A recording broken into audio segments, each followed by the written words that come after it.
The morning sun cast long shadows across the manicured gardens of Windsor Castle as 10-year-old Prince George walked quietly along the stone pathway.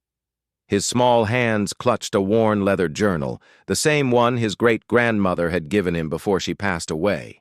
The weight of recent events pressed heavily on his young shoulders, though he carried himself with the dignity expected of his royal lineage. Captain James Morrison stood at attention near the castle's main entrance, his red uniform pristine and his expression stoic. For 15 years he had served as one of the senior members of the Queen's Guard, protecting the royal family with unwavering dedication. His colleagues often joked that Morrison never smiled, but they didn't understand the burden he carried. 3 months ago, his 8-year-old daughter Emma had been diagnosed with a rare form of leukemia, and the mounting medical bills were crushing his family financially. Morrison watched as Prince George approached, noting the boy's unusually quiet demeanor. The young prince had always been observant, often stopping to chat with the guards about their duties or asking thoughtful questions about their families. Today, however, something seemed different about the boy's manner. "Good morning, Captain Morrison," Prince George said softly, his voice carrying a maturity that seemed beyond his years. "Your Royal Highness," Morrison replied with a formal bow, though his eyes showed genuine warmth for the young prince. Prince George paused, studying the captain's face with an intensity that made Morrison slightly uncomfortable. The boy had always been perceptive, but today his gaze seemed to penetrate deeper, as if he could see the worry lines that had appeared around Morrison's eyes in recent weeks. "Captain, may I ask you something?" Prince George's voice was barely above a whisper. "Of course, Your Highness." "Do you have children?" Morrison's breath caught slightly. The question was innocent enough, but the timing felt significant. "Yes, Your Highness. I have a daughter, Emma. She's 8 years old." Prince George nodded slowly, as if confirming something he already knew. "Is she well?" The question hit Morrison like a physical blow. He had been so careful to maintain his professional composure, never allowing his personal struggles to show during his duties. Yet somehow, this young prince had sensed his distress. She's facing some health challenges, Your Highness," Morrison admitted, his voice cracking slightly. Prince George looked down at his journal, then back up at the captain. "Would you tell me about her?" For the next 20 minutes, Morrison found himself sharing details about Emma that he had never spoken aloud to anyone outside his immediate family. He told Prince George about his daughter's love for painting, her dreams of becoming a veterinarian, and her incredible bravery throughout her medical treatments. The young prince listened intently, asking thoughtful questions and showing a level of empathy that amazed the seasoned guard. As their conversation concluded, Prince George reached into his jacket pocket and pulled out a small, hand-carved wooden horse. It was clearly a treasured possession, worn smooth from years of handling. "This belonged to my great-grandfather," Prince George said quietly. "He gave it to my father when he was my age, and my father gave it to me. I'd like Emma to have it." Morrison's eyes widened. "Your Highness, I couldn't possibly accept such a precious gift." "It's not for you, Captain. It's for Emma. My great-grandfather always said that this horse brought him strength during difficult times. Maybe it will help her too." The captain's hands trembled as he accepted the small carving. The gesture was so unexpected, so genuinely kind, that he felt tears forming in his eyes. In all his years of service, he had never experienced such personal compassion from any member of the royal family. "There's something else," Prince George continued, his voice growing even quieter. "I've been reading about Emma's condition in my studies. I know the treatments are expensive." Morrison's face flushed with embarrassment. The idea that his financial struggles were known to the royal family filled him with shame. "Please don't feel ashamed, Captain," Prince George said, as if reading his thoughts. Sometimes people need help, and sometimes other people are in a position to provide it. That's how communities work. Over the following weeks, Prince George began spending more time near the guard stations, engaging in conversations with various members of the security team. He learned about their families, their backgrounds, and their personal challenges. What struck him most was how many of these dedicated men and women were struggling with issues they felt they couldn't discuss with their superiors. Sergeant Williams, who had served for 12 years, was quietly dealing with his father's dementia and the emotional toll of watching a once strong man decline. Corporal Singh was supporting his elderly mother and younger sister after his father's death in a construction accident. Guard Thompson was working extra shifts to pay for his son's college tuition, often going without sleep to maintain his performance standards. Each conversation deepened Prince George's understanding of the human cost of service. These guards dedicated their lives to protecting his family, often at the expense of their own well-being and family time. They stood for hours in all weather conditions, maintained perfect discipline, and asked for nothing in return except their modest salaries. One evening, as Prince George sat in his room reviewing his homework, he opened his laptop and began researching charitable organizations that supported families facing medical crises. He read about foundations that helped with educational expenses, programs that assisted elderly care, and networks that provided emotional support for those dealing with family illnesses. The more he learned, the more determined he became to take action. His parents had always emphasized the importance of using their privileged position to help others, but Prince George was beginning to understand that sometimes help needed to be both practical and personal. He spent the next several days crafting a plan. Using his own savings account, which contained money from birthday gifts and allowances accumulated over the years, Prince George began making anonymous donations to various causes that would benefit the guards' families. But he knew that money alone wouldn't address the deeper issue he had identified. The real problem wasn't just financial hardship, it was the isolation these guards felt, the belief that they had to suffer in silence to maintain their professional standing. They were so focused on being strong for the royal family that they had forgotten it was okay to be human, to struggle, and to accept help when it was offered with genuine care. Prince George's plan began to take shape. He would need to be careful, thoughtful, and above all, respectful of the guards' dignity. His actions would have to be subtle enough to avoid embarrassing anyone, yet significant enough to make a real difference in their lives. As he drifted off to sleep that night, Prince George thought about Captain Morrison's daughter Emma, about Sergeant Williams's father, and about all the other family members who were connected to the brave men and women who protected his family every day. Tomorrow, he would begin implementing his plan, starting with a simple but powerful gesture that would set everything in motion. The following morning brought an unexpected surprise to the Windsor Castle guard station. Captain Morrison arrived to find a beautifully wrapped package on his desk with a note written in careful handwriting. For Emma's art supplies, from a friend who believes in her dreams. Inside the package, Morrison discovered a complete professional art set, watercolors, brushes, sketchbooks, and colored pencils of the finest quality.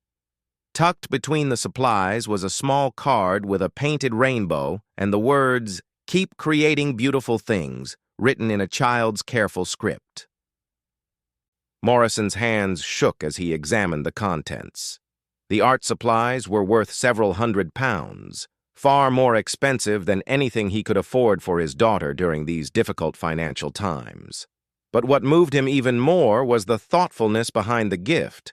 Someone had clearly listened when he mentioned Emma's love for painting and had responded with such genuine care. Word of the mysterious gift spread quickly among the guard ranks, but nobody could identify the benefactor. Over the next few days, similar packages began appearing for other guards facing personal challenges. Sergeant Williams found a comprehensive care package for his father, complete with memory games, comfortable clothing, and a tablet loaded with his father's favorite old movies and music.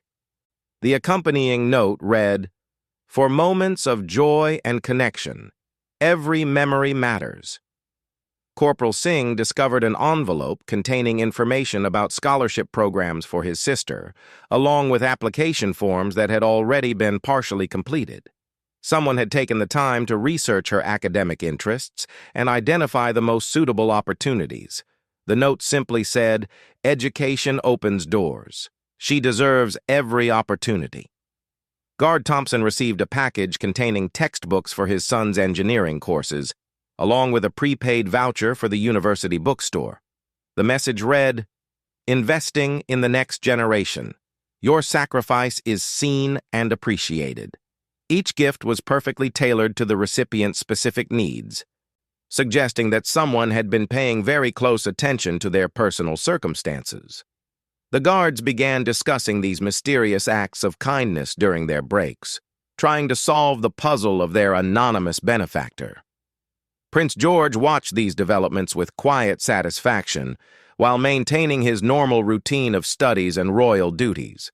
His parents noticed that he seemed more thoughtful lately, often asking questions about charitable giving and community service during family discussions.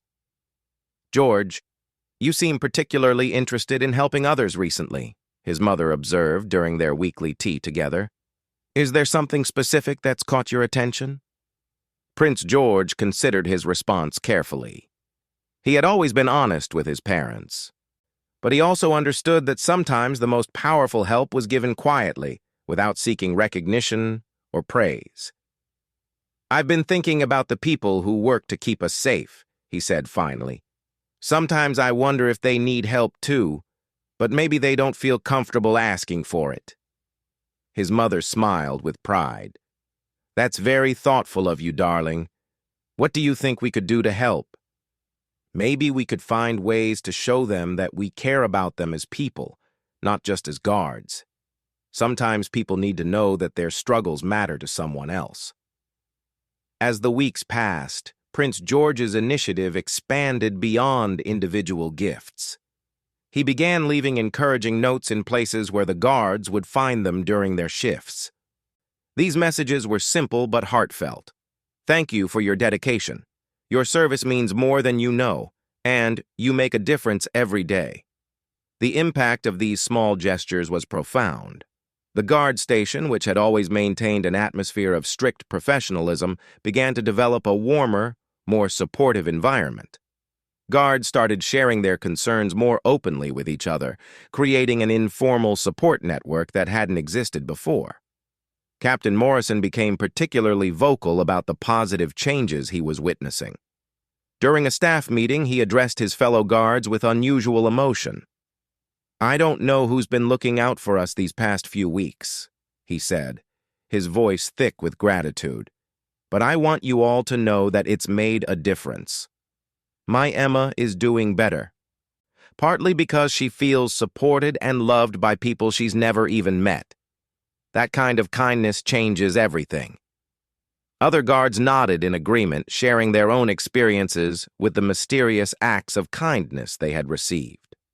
What struck them most was not just the material help, but the clear evidence that someone had taken the time to truly understand their individual situations. Sergeant Williams spoke about how the care package for his father had arrived at exactly the right moment, when he was feeling most overwhelmed by his caregiving responsibilities. "It wasn't just the items," he explained. "It was knowing that someone understood what I was going through and cared enough to help." Prince George continued his quiet campaign, but he also began to notice something unexpected happening. The guards themselves were starting to help each other in new ways. Inspired by the anonymous kindness they had received, they began offering support to colleagues who were struggling. When Guard Patterson's wife was hospitalized for emergency surgery, his fellow guards organized shifts to help with childcare and meal preparation. When Corporal Davis's family home was damaged in a storm, the entire security team contributed to a fund to help with repairs. The culture of the guard station was transforming from one of stoic individual endurance to one of community support and mutual care. Prince George realized that his small acts of kindness had planted seeds that were now growing into something much larger and more sustainable. One afternoon, while Prince George was reading in the castle library, Captain Morrison approached him with unusual formality. The captain's expression was serious, but his eyes held a warmth that hadn't been there months earlier. "Your Royal Highness, may I speak with you privately?" Prince George looked up from his book, noting the captain's careful tone. "Of course, Captain Morrison. How is Emma doing?" "She's doing much better, thank you for asking. In fact, that's part of what I wanted to discuss with you." Morrison paused, choosing his words carefully. "I wanted to thank you." Prince George felt his heart skip a beat, but he kept his expression neutral. "Thank me for what, Captain?" "I think you know, Your Highness. The gifts, the kindness, the way you've been looking out for all of us. We may be guards, but we're not blind." Prince George remained silent, neither confirming nor denying Morrison's suspicions. "What you've done," Morrison continued, "it's changed everything for us. Not just the practical help, though that's been incredible. You've shown us that our personal struggles matter, that we don't have to carry our burdens alone. That's a gift worth more than anything money can buy." The captain's voice grew stronger as he continued. "But there's something else I need to tell you, Your Highness. Your kindness has inspired us to be better, not just as guards, but as people. We're helping each other now in ways we never did before. You've created something beautiful here." Prince George felt a warmth spreading through his chest. His plan had worked even better than he had hoped. By showing the guards that their personal lives mattered, he had helped them realize that they could matter to each other as well. "Captain," Prince George said quietly, "everyone deserves to feel valued and supported. The work you do protecting my family is important, but you're important too. All of you are." Morrison's eyes filled with tears, but his voice remained steady. "We've been talking among ourselves, Your Highness. We want to do something to honor what you've started here. We want to create a formal support network for all royal protection staff, not just here at Windsor, but at all the royal residences." Prince George's eyes lit up with excitement. This was exactly the kind of lasting change he had hoped to inspire. "We're calling it the Royal Guard Family Support Initiative," Morrison continued. "It would provide assistance for guards facing medical crises, educational support for their children, elderly care resources, and emotional support networks. We want to make sure that no guard ever has to face their personal challenges alone." The captain paused, then added with a smile, "We were hoping you might consider being our first official patron." 6 months later, the halls of Buckingham Palace buzzed with an unusual energy. Representatives from all the royal residences had gathered for the first annual meeting of the Royal Guard Family Support Initiative. Prince George stood at the entrance of the conference room, wearing his best suit and carrying a folder full of notes he had prepared for his speech. Captain Morrison, who had been promoted to oversee the new initiative, greeted Prince George with a warm smile. "Your Royal Highness, I have wonderful news to share with you before the meeting begins." Prince George looked up expectantly. "Emma's latest test results came back yesterday. The doctors say she's officially in remission. They're calling it a miracle, but I know the real miracle was having people who cared enough to help us through the darkest time." Morrison's voice was thick with emotion. "She painted you a picture. It's hanging in my office now, a castle surrounded by angels. She says the angels are all the people who helped her get better." Prince George felt his eyes filling with tears, but he managed to smile. "I'm so happy for her, Captain. She's a very brave girl." As they entered the conference room, Prince George was amazed to see representatives from Windsor Castle, Buckingham Palace, Sandringham House, and Balmoral Castle. Each group had brought stories of guards who had been helped by the growing support network, as well as ideas for expanding the program. Sergeant Williams stood up to address the room. His father's condition had stabilized thanks to the specialized care they had been able to afford with the initiative's help. When I first joined the Royal Protection Service 15 years ago, I thought my job was just to stand guard and protect the royal family. I never imagined that the royal family would end up protecting us. Guard Thompson shared how the educational support had transformed his family's future. My son graduated with honors last month, thanks to the help we received, but more importantly, he learned that there are people in this world who believe in helping others succeed. That lesson will stay with him for life. One by one, guards shared their stories. Financial crises had been resolved, medical treatments had been accessed, children's educations had been secured, and elderly parents had received proper care. But the most common theme in every story was the emotional impact of knowing that someone cared. When it came time for Prince George to speak, he stood at the head of the table and looked around at the faces of the men and women who dedicated their lives to protecting his family. Many of them had tears in their eyes as they listened to the stories of transformation and hope.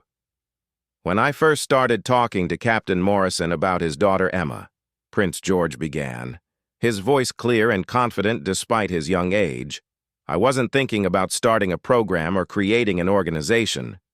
I was just thinking about how unfair it seemed that people who work so hard to take care of others sometimes don't have anyone to take care of them. He paused, gathering his thoughts. But what I've learned is that once people start caring about each other, it grows, it spreads, it becomes something bigger than any one person's problems or any one person's kindness. The room was completely silent, hanging on every word. The Royal Guard Family Support Initiative isn't really about the royal family helping the guards, Prince George continued. It's about all of us helping each other. It's about creating a family that looks out for everyone in it. Corporal Singh stood up suddenly, his usually reserved demeanor replaced by obvious emotion. Your Royal Highness, there's something we need to tell you. Something we've all agreed on. Prince George looked around the room, noticing that all the guards were nodding in agreement about something they had clearly discussed in advance. We know what you did, Singh continued. We figured it out months ago. The gifts, the notes, the way you listened to our problems, and then somehow solutions appeared. We know it was you. Prince George felt his cheeks flush, but he maintained his composure. But here's what you need to know, Singh went on. What you started has become something none of us could have imagined. We're not just colleagues anymore. We're family, and that's because of you. Captain Morrison stood up and pulled out a beautifully crafted wooden plaque. We had this made for you, Your Royal Highness. It's our way of saying thank you, but also our promise to keep building on what you started. Prince George read the inscription aloud. To Prince George, who taught us that true leadership means caring for others before yourself. The Royal Guard Family Support Initiative, founded on principles of kindness, dignity, and mutual support. What happened next surprised everyone in the room. Prince George began to cry, not the quiet, dignified tears expected of royalty, but the honest, overwhelming emotion of a child who had witnessed something beautiful come to life through his efforts. I'm not crying because I'm sad, Prince George said, wiping his eyes. I'm crying because I'm happy. This is what I always hoped would happen. You've all become a real family. The meeting concluded with concrete plans for expanding the initiative to include all royal protection services across the United Kingdom. They established emergency funds for medical crises, educational scholarships for guards' children, elder care resources, and peer support networks for emotional assistance. But the most significant development was the cultural transformation that had taken place within the guard services. The traditional atmosphere of stoic isolation had been replaced by one of openness, mutual support, and genuine care for one another's well-being. 3 years later, as Prince George prepared for his 14th birthday, he received a special invitation that made him smile with pride. The Royal Guard Family Support Initiative was hosting its annual celebration dinner, and they wanted him to be the guest of honor. The event was held at Windsor Castle, in the same great hall where centuries of royal ceremonies had taken place. But this gathering was different.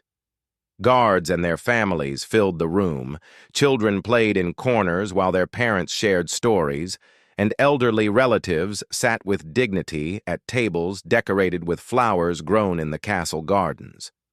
Captain Morrison, now the director of the initiative, stood to address the crowd.